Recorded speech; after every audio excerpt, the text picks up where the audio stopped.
Assalamualaikum warahmatullahi wabarakatuh. Perkenalkan, nama saya Muhammad Fakris Irgi Farezi, NRP 37 dari kelas TU 8B. Di sini saya akan mempresentasikan alat kerja dari tugas akhir saya yang berjudul yaitu identifikasi karakteristik solar cell melalui pengaturan beban hambatan menggunakan metode UNVIS berbasis IoT. Oke, selanjutnya di sini pertama-tama saya akan menjelaskan komponen-komponen yang ada pada alat tugas akhir saya.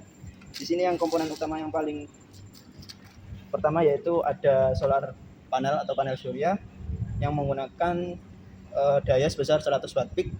Kemudian ini merupakan rangka dari panel surya saya, panjang sekitar 1 meter dengan lebar 70 cm.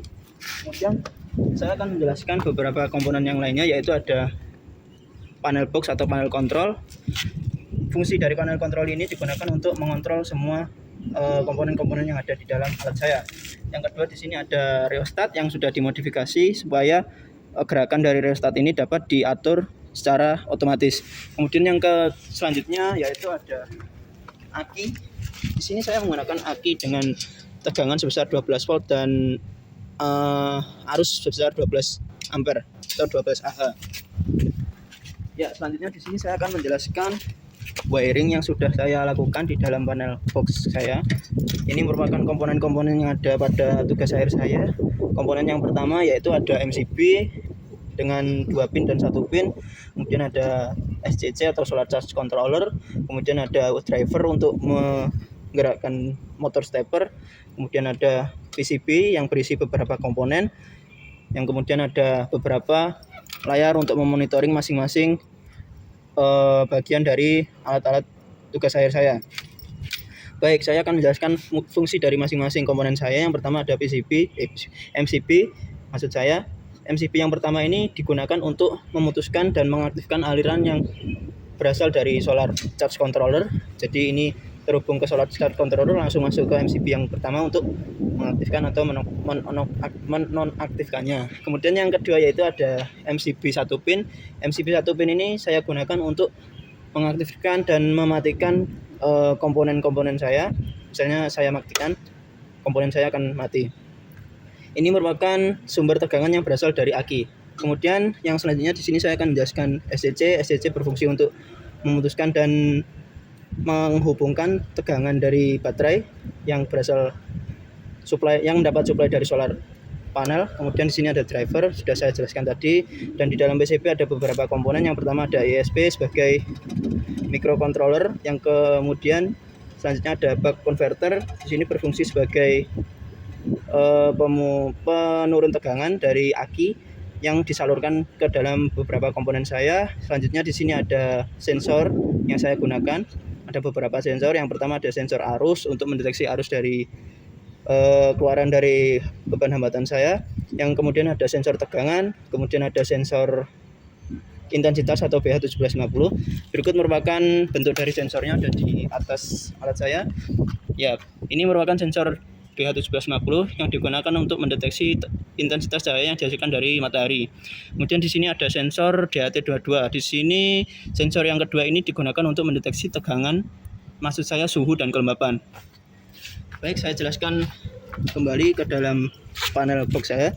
Yang selanjutnya di sini ada terminal yang ketiga. Terminal ketiga ini digunakan untuk menghubungkan wiring dari LCD dan RTC atau real time clock.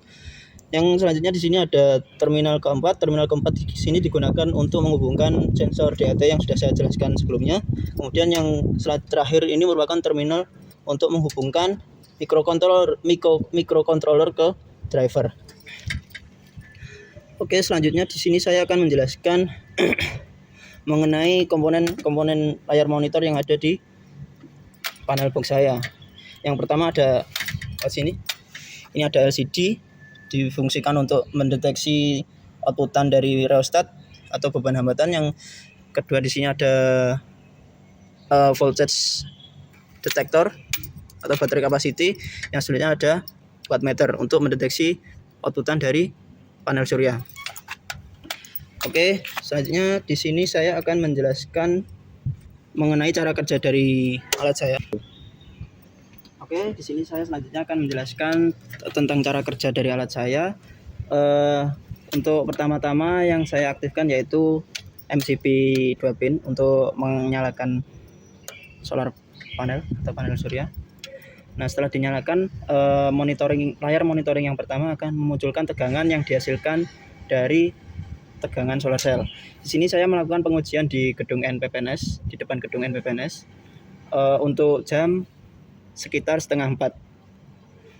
Dan di sini menunjukkan tegangan yang dihasilkan ketika jam setengah 4. Oke, berikutnya ketika alat sudah on, maka saya akan mencoba untuk melakukan pengetesan berikutnya, yaitu mendeteksi tegangan yang dihasilkan setelah diberi hambatan dari rheostat. Yang pertama-tama ini merupakan hambatan maksimal, yaitu 50 ohm. Jadi ketika hambatan sudah saya rubah ke ketentuan yang akan saya masukkan berikutnya, maka di dalam layar monitor otomatis daya ampere dan tegangan akan berubah ketika hambatan digeser atau dikecilkan. Oke, saya akan mencontohkan caranya. Sebelumnya saya akan mendeteksi tegangan yang dihasilkan dari hambatan dulu. Ini merupakan tegangan maksimal yang dihasilkan dari rheostat. Rheostat ini memiliki spesifikasi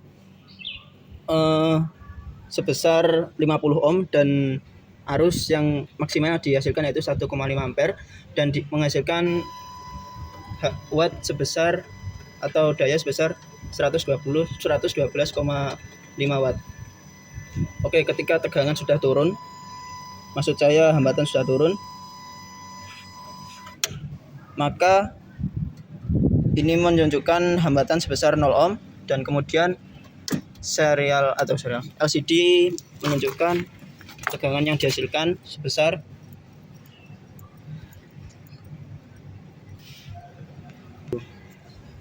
Oke, di sini beban hambatan yang dihasilkan dari rheostat saya sudah menunjukkan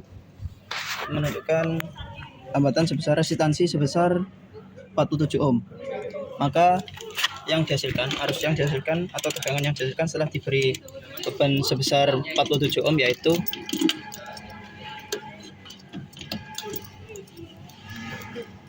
arus yang dihasilkan sebesar 0,15 ampere dan kemudian tegangannya yaitu sebesar 10,42 ohm, 10,42 volt.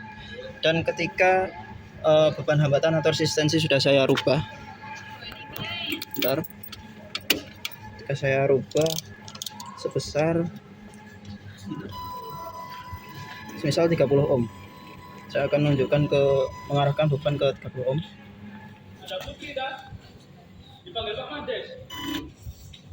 Berikut merupakan hambatan yang sudah saya rubah.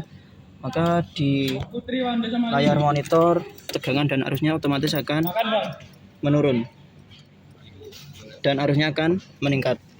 Tegangannya dihasilkan setelah beban hambatan diberi 30 ohm maka sebesar 6,38 volt dan kemudian untuk arusnya yaitu sebesar 0,18 ampere.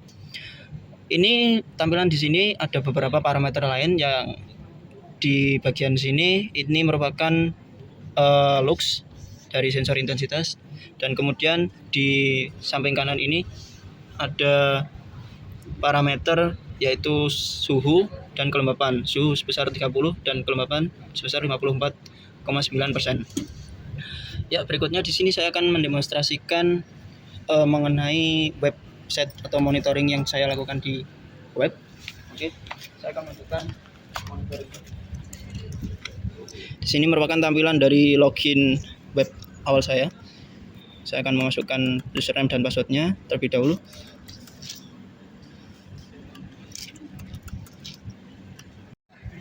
Baik, di sini merupakan tampilan dari layar monitoring dari sensor yang saya gunakan. Di sini ada tampilan untuk mendeteksi suhu atau temperatur, kemudian ada kelembapan, kemudian ada intensitas.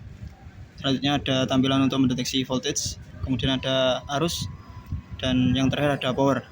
Tampilan di dalam serial monitor sudah sama dengan tampilan yang ada di web. Bisa saya tunjukkan tampilan yang terakhir ada di serial monitor. Nah, di dalam LCD sudah menunjukkan intensitas sebesar 1305, untuk suhunya sebesar 30 derajat dan kemudian kelembapannya sebesar 55,7%. Dalam web saya juga ada beberapa menu yang lain, yaitu ada menu kontrol. Menu kontrol di sini digunakan untuk merubah besaran resistansi yang dihasilkan dari motor. Ketika saya memasukkan nilai sebesar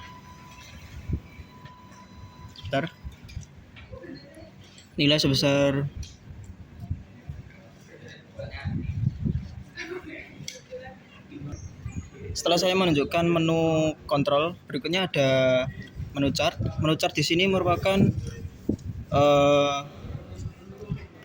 grafik yang dihasilkan dari tegangan sensor saya yang sebelumnya, meliputi ada sensor arus, sensor suhu, temperatur, dan humidity. Kemudian ada sensor intensitas, saya sendirikan grafiknya karena nilainya sangat berbeda jauh dengan beberapa sensor lain yang saya gunakan. Sini ada tampilan grafik dari sensor kelembapan saya sebesar 55,8%. Untuk jam sekian, jam 15.59 sudah tertampil juga. Ini sudah real time, yaitu jam 15.59. Untuk detikannya juga sudah real time. Dan ini juga ada tampilan untuk sensor intensitas saya. Ini juga sudah real time. Oke, berikutnya di sini saya juga akan menjelaskan menu tampilan berikutnya, yaitu data history. Data history ini berfungsi sebagai penunjuk data yang saya input yang sudah masuk sebelumnya. Ini ada beberapa jam yang tertera, ini jam sekian sampai jam sekian, menunjukkan tegangan sekian, arus sekian, daya sekian, suhu, kelembapan, dan intensitas sekian. Saya juga menambahkan beberapa menu pencarian data, jadi ketika ingin melihat data yang sebelumnya maka akan dapat ditampilkan juga.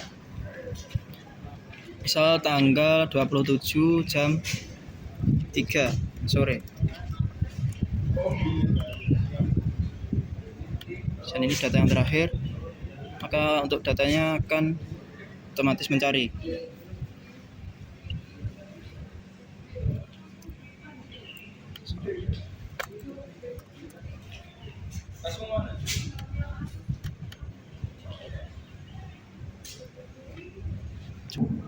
Oke, di sini ada menu yang terakhir, yaitu ada menu logout. Ya, jadi seperti itu demonstrasi dari web saya. Nanti kembali ke menu login utama. Oke. Cukup sekian demonstrasi dari tugas akhir saya. Untuk kurang lebihnya saya mohon maaf. Wassalamualaikum warahmatullahi wabarakatuh.